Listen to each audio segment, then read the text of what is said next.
السلام علیکم ورحمۃ اللہ وبرکاتہ۔ فضائل سورہ سجدہ۔ سورہ سجدہ وہ سورت ہے جسے حضور صلی اللہ علیہ وسلم نے کثرت سے پڑھا ہے، اس لیے اس کی فضیلت اور برکت بے پناہ ہے۔ حدیث نمبر 1، حضرت جابر رضی اللہ تعالیٰ سے روایت ہے کہ نبی کریم صلی اللہ علیہ وسلم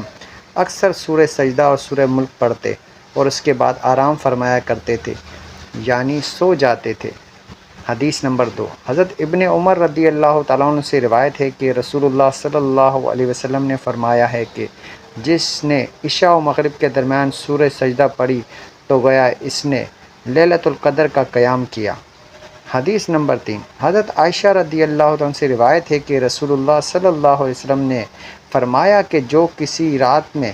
سورہ سجدہ، سورہ یاسین، سورہ انبیاء اور سورہ ملک پڑھے گا تو یہ صورتیں اس کے لیے نور ہوں گی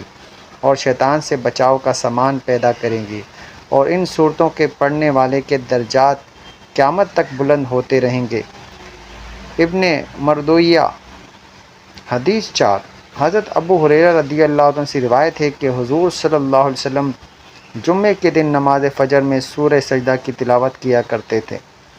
حدیث نمبر 5، حضرت خالد بن معدان رضی اللہ تعالیٰ عنہ سے روایت ہے کہ حضور صلی اللہ علیہ وسلم نے فرمایا کہ سورہ سجدہ قبر میں اپنے صاحب کی طرف سے تکرار کرے گی کہ الہی اگر میں تیری کتاب کی صورت ہوں تو اس کے لیے میری شفاعت قبول فرما، اور اگر میں تیری کتاب کی صورت نہیں تو مجھے اس میں سے ہٹا دے، اور پرندے کی طرح اس پر اپنے بازو پھیلا دے گی اور اس کی سفارش قبول کی جائے گی اور وہ